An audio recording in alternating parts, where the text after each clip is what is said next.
여러분 사랑합니다. 이삭의 샘 김이삭 목사입니다. 추석 잘 보내셨습니까? 많은 일도 있었고 또 사랑하는 사람도 만난 귀한 시간들이셨지요. 우리 다시 또 말씀으로 다시 한번 충전되고 또 힘차게 달려가는 하루 되기를 원합니다. 오늘 말씀은 열왕기하 9장 20절부터의 말씀입니다. 파수꾼이 또 전하여 이르되 그도 그들에게까지 갔으나 돌아오지 아니하고 그 병거 모는 것이 님시의 손자 예후가 모는 것 같이 미치게 모나이다 하니 요람이 이르되 메우라 하매 그의 병거를 메운지라. 이스라엘 왕 요람과 유다 왕 아하시야가 각각 그의 병거를 타고 가서 예후를 맞을세. 이스라엘 사람 나봇의 토지에서 만나매 요람이 예후를 보고 이르되 예후야 평안하냐 하니 대답하되 내 어머니 이세벨의 음행과 술수가 이렇게 많으니 어찌 평안이 있으랴 하더라. 요람이 곧 손을 돌이켜 도망하여 아하시야에게 이르되 아하시야여 반역이로다 하니 예후가 힘을 다하여 활을 당겨 요람의 두 팔 사이를 쏘니 화살이 그의 염통을 꿰뚫고 나오매 그가 병거 가운데에서 엎드러진지라. 아멘. 자, 오늘 말씀은요, 많은 스토리들이 이 뒷 배경에 있습니다. 지금 이스라엘이 이 북이스라엘과 남유다로 나뉘어진 상태인 건 아시지요? 자, 이런 상태에서 지금까지 이 북쪽에서 힘을 잡고 있던 것은 아주 유명한 이 아합 가문입니다. 아합과 이세벨이죠. 이 가문이 얼마나 강했던지 이루 말할 수가 없고 또 이 남유다까지도 지금 오염이 됩니다. 그래서 이 아합의 딸이 여기로 시집을 옵니다. 그래서 아델랴라고 하는 사람이 와가지고 여기에서 아합의 딸이 와가지고 결혼을 해서 지금 결혼을 한 상태입니다. 이런 상태니까 북쪽에도 아합이고 남쪽에도 아합의 지금 손길들이 가득한 거지요.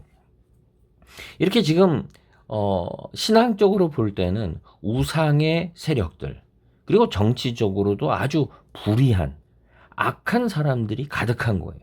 아합이 어디까지 약했습니까? 그 아내 이세벨이 아주 꾀를 많이 썼지요. 그래서 마지막에 나봇의 그 포도원 이야기, 나봇도 억울하게 죽고 그 자식들까지 아주 그 뿌리까지 뽑아버리는 악을 행했던 그러한 일이에요. 자, 이런 일을 보면서 마음 아파했던 게 엘리야지요. 엘리야는 이걸 고치고자 예언자의 목소리를 그렇게 높였습니다. 그러나 이 엘리야 때 이루어지지가 않았어요. 엘리야가 죽기 전에 3가지 명령을 받았습니다. 그게 뭐냐 하면은 그 아람 왕에게 기름을 부어라. 이 아람 왕의 차기 새로운 왕에게 기름을 미리 붓고요. 그 다음에 북이스라엘에게도 예후에게 기름을 부어라. 지금 다 왕이 아닌 사람들이에요. 근데 이 사람들에게 기름을 붓는 거예요. 그리고 신앙적으로 바로 엘리사를 세웠지요. 엘리사에게 기름을 부었어요. 지금 엘리야는 이 3사람에게 다 기름을 부으라는 명령을 받아요. 아람, 그 당시 가장 강력한 나라죠. 이 나라에도 북이스라엘의 예후란 사람에게도 기름을, 그리고 자신의 뒤를 이어서 엘리사에게 기름을 붓게 돼요. 이게 굉장히 강력한 게 지금 요즘 말로 하면은 이거 쿠데타죠. 다른 나라의 쿠데타, 북이스라엘의 자기 나라에서도 쿠데타. 이거를 다 뒤에서 조종한 게 바로 엘리야예요. 근데 이 일이 당장 이루어지지는 않아요. 이 일들을 다 이룬 것이 엘리사예요. 엘리사가 가서 아람 왕이 새로 될 사람에게도 얘기하고 예후에게 가서도 기름을 부어줍니다. 이제 그것이 벌어지는 일이 바로 지금 오늘 장면이에요. 예후가 기름 부음을 받고서는 내가 이제 왕이 돼야 되는구나 라고 하는 뜨거운 가슴을 얻게 돼요. 그리고 부하들도 따라요. 그러니까 이 당시 가장 강력한 힘을 갖고 있던 예후가 이미 불만도 많았던 것 같아요. 예후가 지금 반란을 일으킵니다. 자, 그리고 이 반란군이 점점점 지금 온 거예요. 이스르엘이라는 곳으로 다가옵니다. 자, 군대가 오니까 그걸 보고 있던 파수꾼이 얘기를 한 거죠. 누군가 옵니다. 그래서 사람을 보냅니다. 너 누구냐? 아, 평안을 위해서 오는 것이냐? 군대가 오니까 이게 두려운 거예요. 그래서 평안이 목적이냐 아니면 싸움이 목적이냐를 묻는 거죠. 근데 갔던 파수꾼들이 중 2명을 보내는데 모두 돌아오지 않습니다. 그러니까 이 예후 쪽에다 붙은 거예요. 이 파수꾼도 계급이 낮진 않았을 거예요. 근데 이런 사람들이 다 예후 쪽에 붙어버립니다. 이제 이러니까 어떻게 된 거지? 하는데 이걸 지켜보던 사람이 뭐라고 하느냐? 예후가 모는 것 같이 미치게 몹니다. 이게 성경에 나오는 첫 번째 폭주족입니다. 이 마차 병거를 타고 오는데 미치게 몬대요. 그러니까 굉장히 사납게 아마 예후의 이 성격을 보여주는 것 같아요. 아주 사납게 막 그냥 과속합니다. 그거죠. 그걸 보고 그거 이거 예후구나 하는 걸 알게 돼요. 그래서 요람 왕이 그럼 내가 나가보지 해서 요람 왕과 이스라엘 왕 요람과 유다 왕 아하시야. 좀 전에도 말씀드렸지만 이 북하고 남이 모두 다 지금 이 아합의 뿌리들인 거죠. 북쪽에는 아합의 자손인 요람 왕, 남쪽에는 아합의 딸과 결혼한 아하시야. 지금 이렇게 있는 거예요. 자, 이런 상황 속에서 이 두 사람이 지금 같이 병거를 타고 나가봅니다. 예후를 맞으러 갑니다. 요람이 묻습니다. 지금 평안을 위해서 왔느냐? 그가 왜 왔느냐? 근데 평안을 위해서 왔느냐? 그냥 조용히 보려고 온 거냐 이거죠. 그랬더니 대뜸 하는 말이 네 어머니 이세벨의 음행과 술수가 이렇게 많은데 어찌 이 땅에 평안이 있겠느냐? 이 땅에 평안이 없다는 거예요. 실제 그렇죠.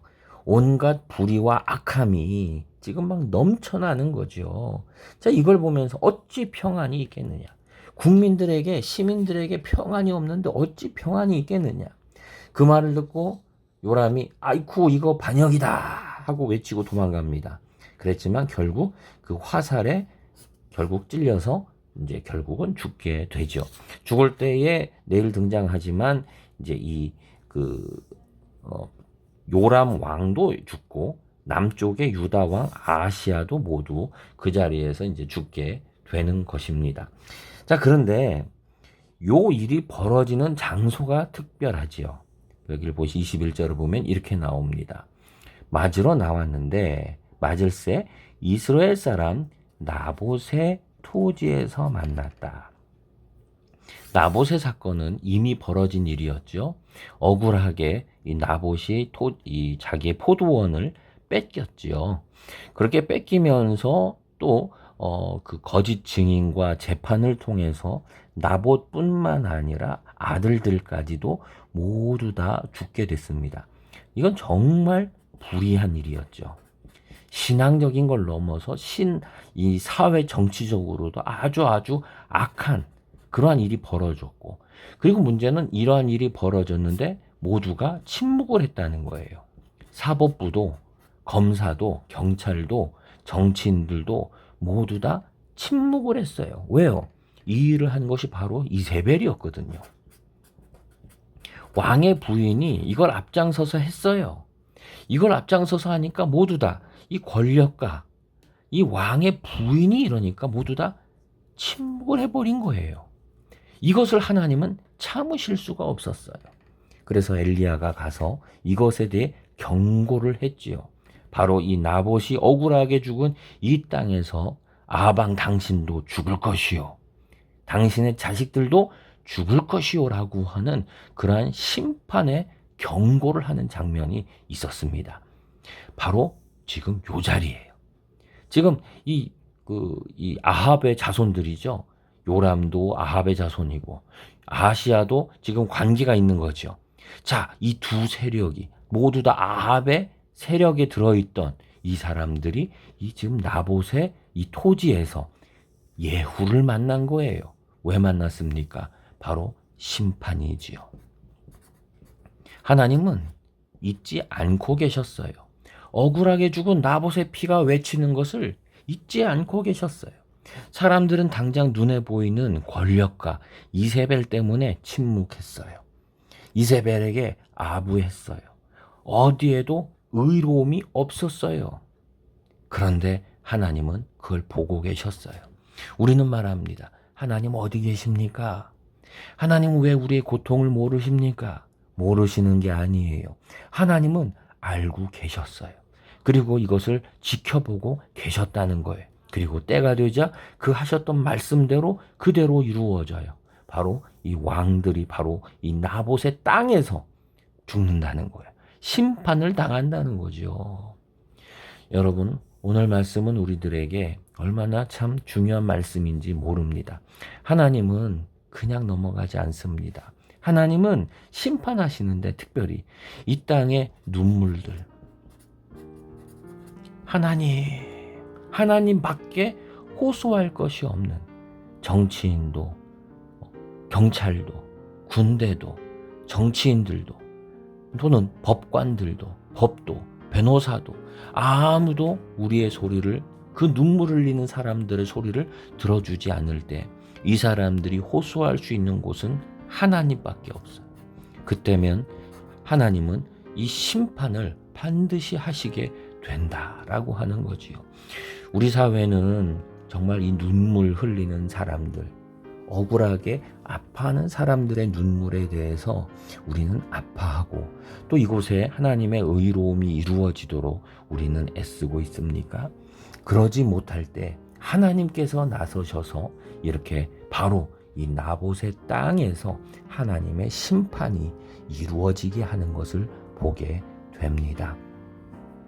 오늘 기도하실 때에 우리 개인을 위해서도 기도하시지만 이 나라와 민족 가운데 하나님의 정의와 의로움들이 가득할 수 있도록, 또 내 안에 이러한 의로움들이 침묵하지 않는 의로움이 있도록 우리 기도해야 될 줄 믿습니다. 기도하겠습니다.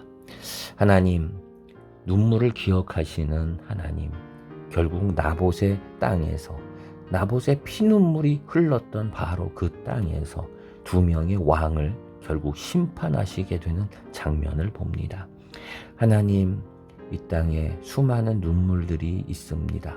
하나님, 이 나라가, 우리 민족이 하나님을 두려워하고 경외하고 하나님의 의를, 하나님의 말씀을 따라가는 민족이 되게 하여 주옵소서. 예수님의 이름으로 기도드립니다. 아멘.